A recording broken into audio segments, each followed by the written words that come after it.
ओम श्री गुरुदेव दत्त. श्री स्वामी समर्थ. नमस्कार मित्रांनो, आपण बघत आहोत नवनाथ कथासार अध्याय 25. मागील अध्यायात सांगितल्याप्रमाणे भर्तरीनाथ व्यापाऱ्यांच्या सोबत अवंती नगरास आल्यानंतर ते एका गावाजवळ उतरतात. तेथे माल नीट रचून ठेवून सारे एका ठिकाणी अग्नी पेटवून शेकत बसले. तितक्यात तेथे काही कोल्हे आले आणि कोल्हाळ करून त्यांनी असे सुचवले की व्यवसायी हो, असा हा निर्धास्त स्थितीत बसून न राहता सावध राहा. तुमच्यावर चोरटे येऊन धाड घालण्याच्या विचारात आहेत व ते तुम्हास हाणमार करून सर्व द्रव्य घेऊन जातील, अशी सूचना देऊन कोल्हे तेथून निघून गेले. पूर्वी भर्तरी श्वापदामध्ये राहिला असल्यामुळे त्या जनावरांची भाषा चांगली येत होती. हा कोल्ह्यांनी सांगितलेला संदेश आपण व्यापाऱ्यास सांगून सावध करावे, असा भर्तरीने विचार करून चोर लुटवायस येणार आहे ही गोष्ट त्यांनी सांगितली. कोल्ह्यांची भाषा मला समजते व ते भुंकत असता जे सांगत होते ते सर्व मी लक्षपूर्वक ऐकून तुम्हाला सांगून अगोदरच सूचना केली आहे, असे तो व्यापाऱ्यास म्हणाला. या भर्तरीच्या बोलण्यावर विश्वास ठेवून त्यांनी आपल्या मालाची नीट लपवालपव केली व हातात शस्त्रे घेऊन व चांगला उजेड करून सर्वजण पहारा करू लागले. इतकेच केवळ नव्हे तर ते मोठ्या सावधगिरीने व शौर्याने आपले संरक्षण करण्यास तयार झाले. तितक्यात त्यांच्यावर चोरांची धाड येऊन पडली. परंतु व्यापाऱ्यांनी शस्त्राचा मारा चालवल्यामुळे चोरांचे काहीही एक न चालता ते जर्जर होऊन पळून गेले. तरीसुद्धा ते व्यापारी गाफील न राहता मोठ्या सावधगिरीने रात्रभर जागत राहिले. पुढे 1.5 प्रहर रात्र राहिली असता पुन्हा कोल्ह्यांनी येऊन कुही केली. तेव्हा कोल्हे आता काय बोलले म्हणून व्यापाऱ्यांनी भर्तरीस विचारले. तेव्हा तो म्हणाला, शंकराने ज्यास वर दिलेला आहे असा एक राक्षस उत्तर दक्षिणेकडून दक्षिण दिशेकडे जाण्याकरता येत आहे. तो महाबलाढ्य आहे. त्याच्यापाशी तेजस्वी अमोल अशी 4 रत्ने आहे. त्यास तो जो मारील त्यास हा अलभ्य लाभ होईल आणि त्यास मारल्यानंतर त्याच्या रक्ताचा टिळा गावच्या दरवाजास व आपल्या कपाळात जो लावील तो अवंती उज्जैनी नगरीचा सार्वभौम राजा होईल. व्यापाऱ्यास भर्तरी ही माहिती देत होता. त्याच वेळेस कर्मसंयोगाने विक्रम तेथून जात होता. त्याने भर्तरीचे सर्व भाषण ऐकून घेतले व लगेचच तो हातात शस्त्र घेऊन राक्षसास मारण्यासाठी निघाला. त्या राक्षसाचा मूळ वृत्तांत असा होता की पूर्वी हा चित्रमा या नावाचा एक गंधर्व होता. एके दिवशी तो शंकराच्या दर्शनासाठी कैलासात गेला. त्यावेळेस शंकर व पार्वती सोंगट्यांनी खेळत बसली होती. तो त्यांच्या पाया पडला व शंकराच्या आज्ञेने त्यांच्याजवळ बसला. काही वेळाने एक डाव शंकरावर आला व दानाविषयी शंकर व पार्वती यांच्या म्हणण्यात फरक पडला. तेव्हा दोघात बराच वाद होऊन दान काय पडले हे त्यांनी त्या गंधर्वास विचारले. त्याने शिवाचा पक्ष धरून 18 पडले म्हणून सांगितले, परंतु त्यावेळेस खरोखर 12 पडले होते. पण शंकराची मर्जी मिळवण्याकरता गंधर्वाने खोटे सांगितले. त्यामुळे भवानीस राग आला. ती त्यास म्हणाली, गंधर्वा, तू खोडशाळ आहेस. असत्याचा अंगीकार करून तू सांबाकडचेच बोलतोस. तस्मास तू मृत्यूलोकी राक्षस होऊन राहा, असा पार्वतीचा शाप मिळताच तो थरथर कापू लागला. त्याने शंकराच्या पाया पडून विनंती केली की देवा, आपला पक्ष स्वीकारल्याने मी शापबद्ध झालो. आता माझी वाट काय, असे म्हणून तो ढसाढसा रडू लागला. तेव्हा शंकरास दया येऊन तो म्हणाला, गंधर्वनाथ, पार्वतीने शाप दिला हे खरे, पण तू काही चिंता करू नको. सुरोचन गंधर्वास इंद्राने शाप दिलेला आहे. त्यास जो पुत्र होईल तो शस्त्रप्रहार करून तुझा प्राण घेऊन राक्षस देहापासून तुला सोडवेल. तेव्हा मला मारल्याने त्यास लाभ कोणता व माझे वृत्त त्यास कसे व कोणत्या रीतीने कळेल हे कळाल्यास बरे पडेल. म्हणून गंधर्वाने म्हटल्यानंतर शंकराने सांगितले की तुला मारून तुझ्या रक्ताचा टिळा कपाळी लावल्यानंतर त्यास सार्वभौम पद प्राप्त होऊन तो सदा सर्वदा विजय मिळवित जाईल. तुझी माहिती त्यास भर्तरीनाथाच्या मुखाने लागेल. तो भर्तरी ध्रुमीन नारायणाचा अवतार आहे. हे ऐकून गंधर्वास समाधान वाटले. तो राक्षसांचा देह धरून मृत्यूलोकी आला. सुरोचन गंधर्वाला इंद्राने कोणत्या अन्यायास्तव शाप दिला याविषयी मूळ कथा अशी आहे की एके दिवशी अमरावतीस इंद्रसभेत असता तेथे गंधर्व आदी करून मंडळी आपापल्या स्थानी बसलेली होती. अप्सरांचे नृत्यगायन देखील चालले होते. त्या सभेत बसलेल्या मेनका, तिलोत्तमा इत्यादी अत्यंत रूपवान अप्सरा पाहून सुरजन मोहित होऊन भर सभेतून एकदम उठला व मेनकेचा हात धरून तिचे स्तन मर्दन करू लागला. अशी अमर्यादा होताच इंद्रास राग आला. त्याने त्याची पुष्कळ निर्सबना केली व त्यास शाप दिला की तू शरम न बाळगता एकदम हे दुष्कर्म करायस प्रवृत्त झाला. असा दुर्दृष्ट असल्याने स्वर्गापासून पतन पावून मृत्यूलोकी गाढव होऊन राहा. असा शाप मिळताच तो पतन पावला.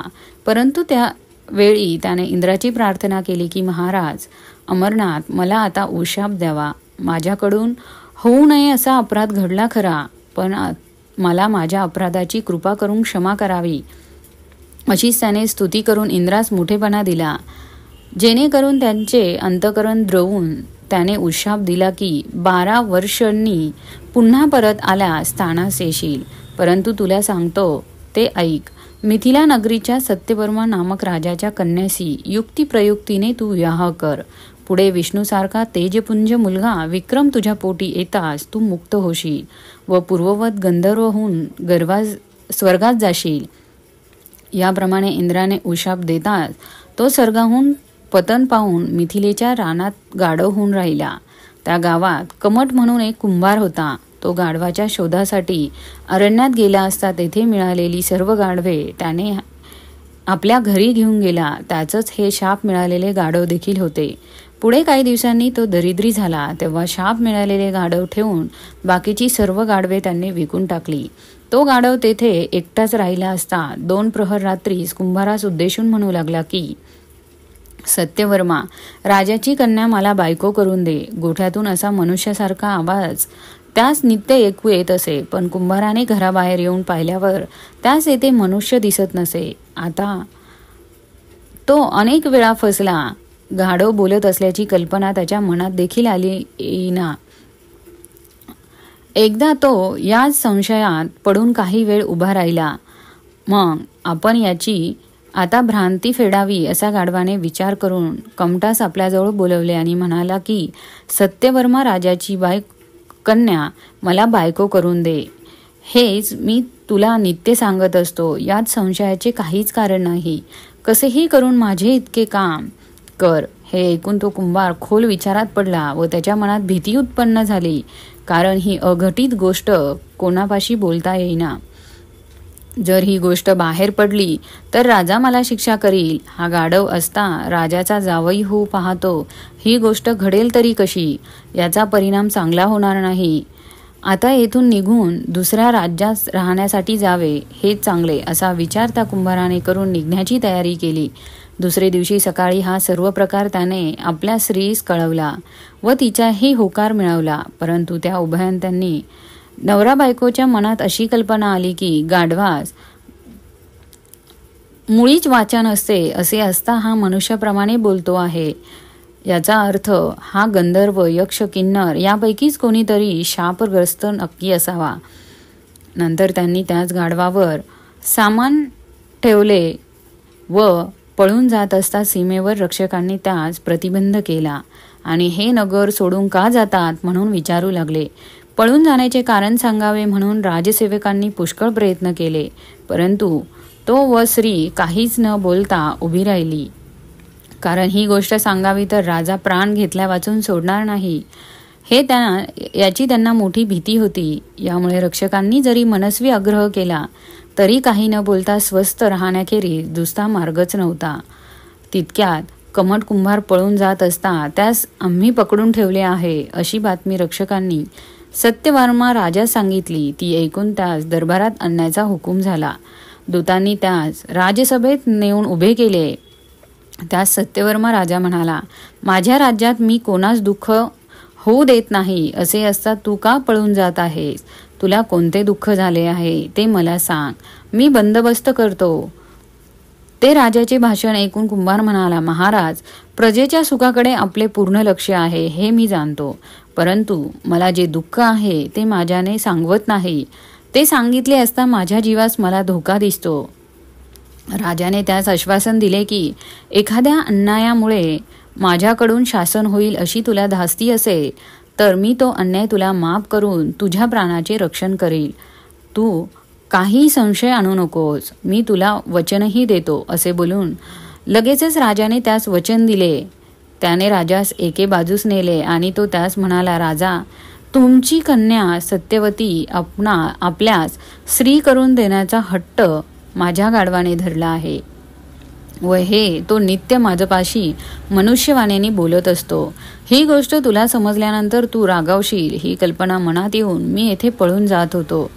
कमटाचे हे भाषण ऐकून राजास फार आश्चर्य वाटले व त्याने विचार केला की ज्या अर्थी हा गाढव बोलतो आहे त्या अर्थी ते जनावर नसून कोणीतरी दैवत असले पाहिजे व कारण परत्वे त्यास पशुचा देह प्राप्त झाला असावा असा विचार करून त्याने कमट कुंभारास सांगितले की या कारणाकरता तू भय धरून गाव सोडून जाऊ नकोस, खुशाल आपल्या घरी जाऊन आनंदाने राहा.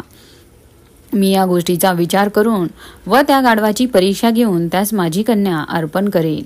आता तू घरी जाऊन गाढवास सांग की तू म्हणतोस ही गोष्ट मी राजाजवळ काढली होती, परंतु त्याचा अभिप्राय असा आहे की हे सर्व मिथिलानगर तू तांब्याचे करून दाखव, म्हणजे तो आपली कन्या सत्यवती तुला देईल.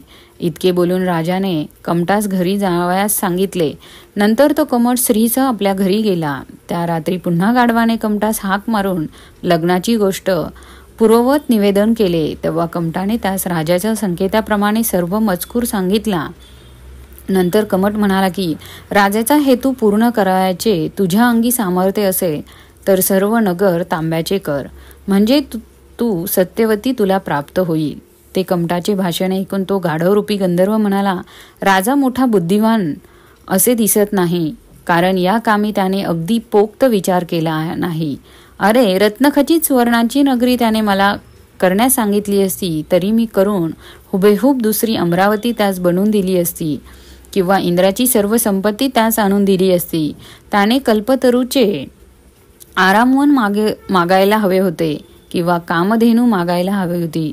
असली अलभ्य मागणी मागायची सोडून त्याने ताम्रभय नगर करून मागितले. असो, मी तुझ्या म्हणण्याप्रमाणे आज रात्री तांब्याचे नगर करून देतो असे त्या गंधर्वाने कबूल केले. तो निरोप कुंभाराने राजास कळविला. तेव्हा राजाने गर्दभाचे म्हणणे आपणास कबूल असल्याबद्दल त्यास कुंभाराबरोबर उत्तर पाठवले. ते ऐकून त्या गर्दभरूपी गंधर्वाने विश्वकर्म्याची प्रार्थना करताच तो आपल्याला प्रत्यक्ष येऊन काय आज्ञा आहे म्हणून विचारू लागला. त्यास गंधर्वाने सांगितले की ही सर्व मिथिला नगरी एका रात्रीत तांब्याची करून दे. ते कबूल करून विश्वकर्माने ते सर्व नगर रात्रीत तांब्याचे करून टाकले व राजापासून अत्यंत सर्वांची एकसारखी तांब्याची घरे केली असे सांगून व गर्दभरूपी गंधर्वाची आज्ञा घेऊन विश्वकर्मा निघून गेला. दुसरे दिवशी प्रातकाळी सर्व लोक उठून पाहता तो सारे नगर तांब्याचे झालेले. हे पाहून सारे आश्चर्यचकित झाले. तो चमत्कार पाहून त्यांच्या मनात अनेक प्रकारचे तर्क येऊ लागले.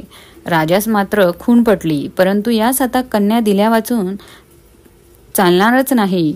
जर दिली तर लोक हसतील असा विचार मनात येऊन कन्या कमटाचे स्वाधीन करून त्यास गावातून दुसरीकडे पाठवण्याचा विचार करून त्याने कुंभारास बोलवून आणले व लोकनिंदेचा सर्व प्रकार त्यास ऐकवला आणि कन्या घेऊन देशी जाण्याकरता प्रार्थना केली. त्याने राजाचे म्हणणे कबूल केले व सर्व सामान बांधून जाण्याची तयारी केली. रात्रीत जाऊन राजास तसे सांगितले. राजाने कन्यास बोलवून तिला सांगितले की मुली, तुला मी देवास अर्पण केले आहे तर त्याचा आनंदाने अंगीकार कर. त्याने सर्व नगर तांब्याचे करून टाकले.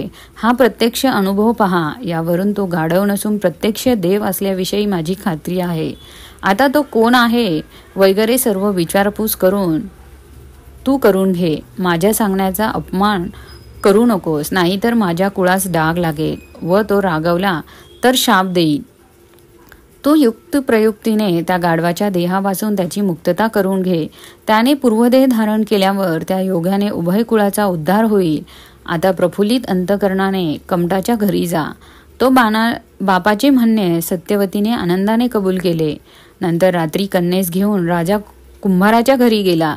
कमटाने बोटाच्या खुणाने जावई गाढव दाखविल्यानंतर राजाने त्याचे पाय धरून विनंती केली की महाराज, ही माझी कन्या तुम्हास अर्पण केली आहे. हिचे आता आपण पालन करावे. हे राजाचे भाषण ऐकून गाढवाने सांगितले, राजा तू महाभाग्यवान आहेस म्हणून मी तुझा जावई झालो, पण तू माझ्या देहाकडे पहा, यामुळे लोक काय म्हणतील. जो तो निंदाच करील तरी तू भाग्यवान असे मी समजतो. नंतर त्याने आपल्याला कोणत्या कारणाने इंद्राने शाप दिला वगैरे सर्व प्रकार सांगितला. तो ऐकून हा सुरोचन गंधर्व आहे असे समजल्यास राजास परमानंद झाला आणि आपली मुलगी त्याच्या स्वाधीन करून राजा घरी गेला. कुंभारही तो गाव सोडून अवंतर नगरीत जाण्यासाठी निघाला. मित्रांनो, नवनाथ कथासारचे सर्व भाग बघण्यासाठी चॅनलला सबस्क्राईब करा. धन्यवाद.